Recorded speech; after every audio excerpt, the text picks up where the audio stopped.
Hello friends, ओम श्री गणेशाय नमः। जय श्री कृष्ण। आप सभी का स्वागत है आपके अपने यूट्यूब चैनल पर।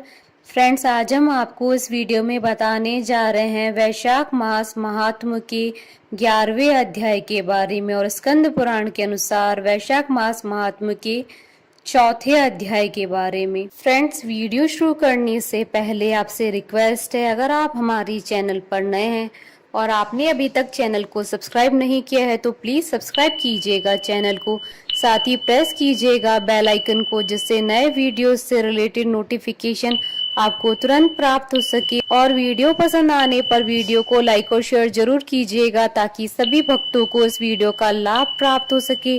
और कमेंट बॉक्स में जय श्री कृष्णा जरूर लिखिएगा। वैशाख मास महात्म सब प्रकार के विघ्नों का नाश करने वाले तथा सारी सृष्टि का पालन करने वाले श्री गणेश जी तथा ज्ञान के दाता देवी श्री सरस्वती जी तथा सब पुराणों के कर्ता श्री व्यास जी तथा श्री गुरुदेव जी के चरण कमलों में नमस्कार करके भगवान की श्रद्धा और भक्ति रस में डूबे हुए वैशाख मास महात्म्य की कथा कहती हूँ। महर्षि वशिष्ठ के उपदेश से राजा कीर्तिमान का अपने राज्य में वैशाख मास के धर्म का पालन कराना और यमराज का ब्रह्मा जी से राजा के लिए शिकायत करना। मिथिलापति ने पूछा, ब्राह्मण, जब वैशाख मास के धर्म अतिशय सुलभ पुण्य राशि प्रदान करने वाले भगवान विष्णु के लिए प्रीति कारक चारों पुरुषार्थों की तत्काल सिद्धि कराने वाले सनातन और वेदोक्त हैं, तब संसार में उनकी प्रसिद्धि कैसे नहीं हुई? श्रुतदेव जी ने कहा, राजन, इस पृथ्वी पर लौकिक कामना रखने वाले ही मनुष्य अधिक है। उनमें से कुछ राजस और कुछ तामस है। वे लोग इस संसार की भोगों तथा पुत्र पौत्र आदि संपदाओं की ही अभिलाषा रखते हैं। कहीं किसी प्रकार कभी बड़ी कठिनाई से कोई एक मनुष्य ऐसा मिलता है जो स्वर्ग लोक के लिए प्रयत्न करता है और इसलिए वह यज्ञ आदि पुण्य कर्मों का अनुष्ठान बड़े प्रयत्न से कराता है, परंतु मोक्ष की उपासना प्राय कोई नहीं करता।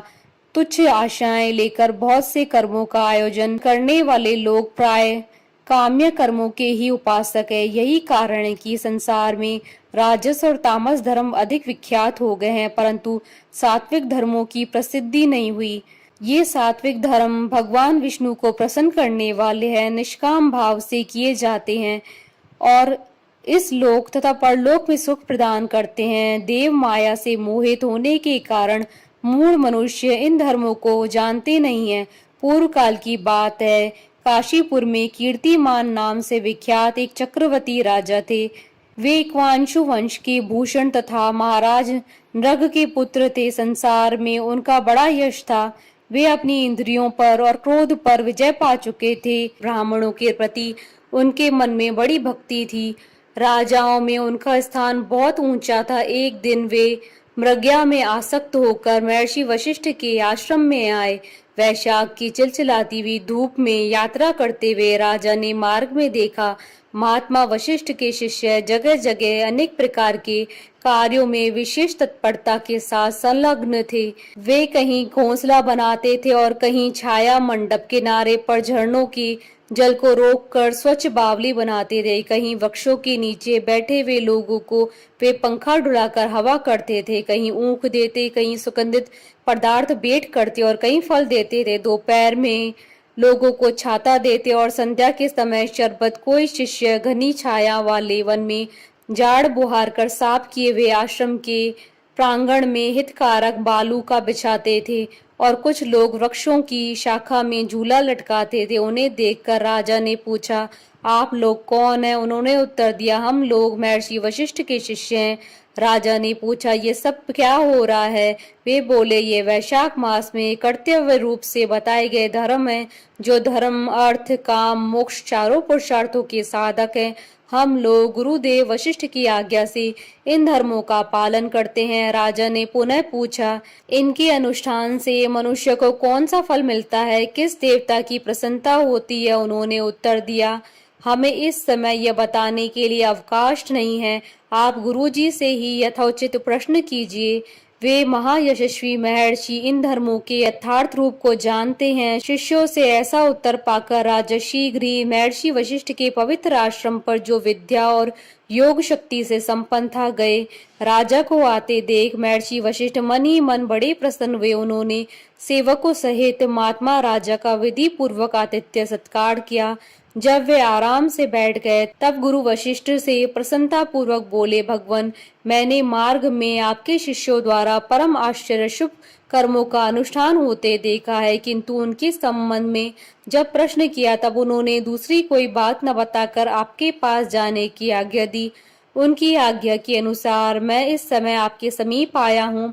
मेरे मन में उन धर्मों को सुनने की बड़ी इच्छा है, अतः आप मुझसे उनका वर्णन करें। तब माँ यशस्वी वशिष्ठ जी ने प्रसन्नता पूर्वक कहा, हे राजन, तुम्हारी बुद्धि को उत्तम शिक्षा मिली है, अतः उसने यह उत्तम निश्चय किया है, भगवान विष्णु की कथा की श्रवण और भगवत मार्ग के अनुष्ठान में जो तुम्हारी बुद्धि की अत्यंतिक प्रवृत्ति हुई है, यह तुम्हारे किसी पुण्य का ही फल है, जिसने वैशाख मास में बताए हुए महाधर्म के द्वारा भगवान श्री हरि की आराधना की है। उसके उन धर्मों से भगवान बहुत संतुष्ट होते हैं और उसे मनोवांछित वस्तु प्रदान करते हैं। संपूर्ण जगत के स्वामी भगवान लक्ष्मीपति समस्त पाप राशि का विनाश करने वाले हैं। वे सूक्ष्म धर्म से प्रसन्न होते हैं, केवल परिश्रम और धन से नहीं। भगवान विष्णु भक्ति से पूजित होने पर अभीष्ट वस्तु प्रदान करते हैं, इसलिए सदा भगवान विष्णु की भक्ति करनी चाहिए।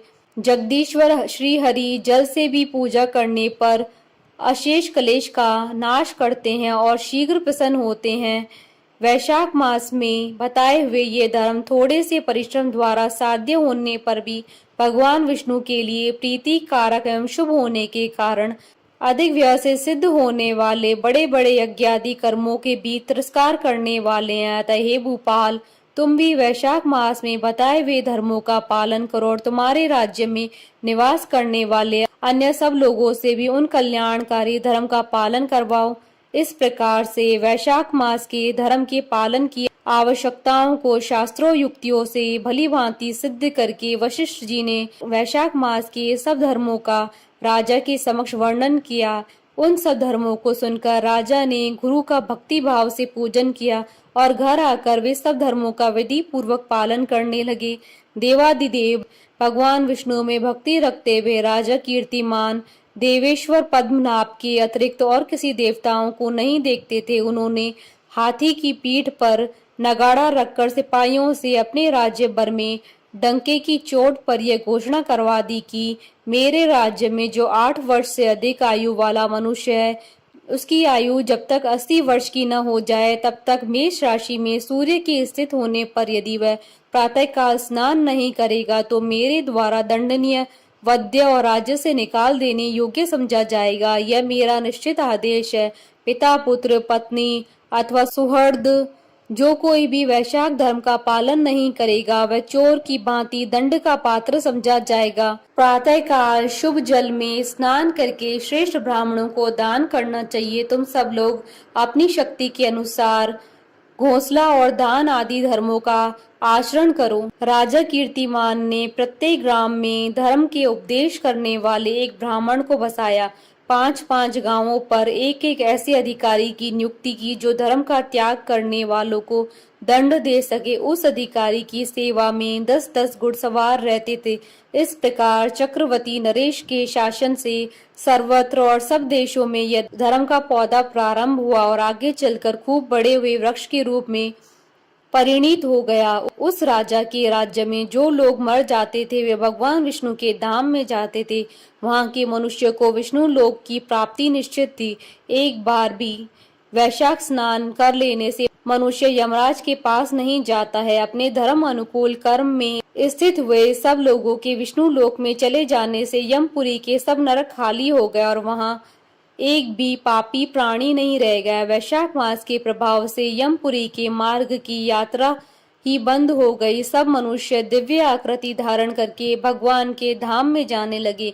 देवताओं के जो लोक हैं वे सब भी शून्य हो गए। स्वर्ग और नरक दोनों के शून्य हो जाने पर एक दिन नारद जी ने धर्मराज के पास जाकर कहा, धर्मराज, आपकी इस नरक में अब पहले जैसा कोलाहल नहीं सुनाई पड़ता है। पहले की भांति पाप कर्मों का लेखा भी नहीं लिखा जा रहा है। चित्रगुप्त जी तो ऐसे मौन भाव से बैठे हुए हैं जैसे कोई मुनि हो। महाराज, इसका कारण तो बताइए।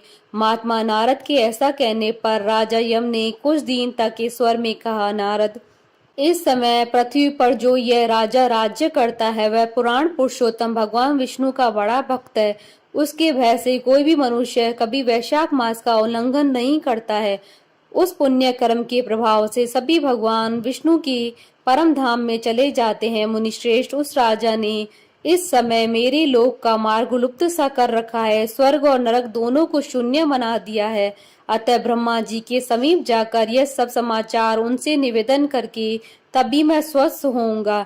ऐसा निश्चय करके यमराज ब्रह्मा जी के लोक में गए और वहां बैठे हुए उन ब्रह्मा जी का दर्शन किया जिनका आश्रय ध्रुव है, जो इस जगत के बीज तथा सब लोकों के पितामह हैं और समस्त लोकपाल, दिक्पाल तथा देवता जिनकी उपासना करते हैं। ब्रह्मा जी ने यमराज को देखा और यमराज ब्रह्मा जी के आगे पृथ्वी पर गिर पड़े। फिर यमराज ने कहा, कमलासन काम में लगाया हुआ जो पुरुष स्वामी की आज्ञा का ठीक ठाक पालन नहीं करता है और उसका धन लेकर भोगता है, वह काटक पीड़ा होता है। जो बुद्धिमान मनुष्य लोभ व स्वामी का धन उपभोग करता है वह 300 कल्पों तक त्रियग योनि रूप में नरक को जाता है। जो कार्यों में नियुक्त हुआ पुरुष कार्य करने में समर्थ होकर भी अपने घर में बैठा रहता है वह बिलाव होता है। देव, मैं आपकी आज्ञा से धर्म पूर्वक प्रजा का शासन करता आ रहा हूँ। मैं अब तक मुनि और धर्म शास्त्रों की कथा अनुसार पुण्यात्माओं को पुण्य फल से और पापात्मा को पाप के फल से संयुक्त किया करता था, परंतु अब आपकी आज्ञा का पालन करने में मैं असमर्थ हो गया हूँ। कीर्तिमान के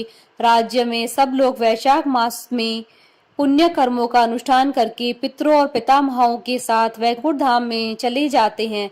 उनके मरे हुए पितर और माता महा आदि भी विष्णु लोक में चले जाते हैं। इतना ही नहीं, पत्नी के पिता, ससुर आदि भी मेरे लेख को मिटाकर विष्णु लोक में चले जाते हैं। देव, बड़े बड़े यज्ञों द्वारा भी मनुष्य वैसी गति नहीं पाता है जैसी वैशाख मास में मिल रही है।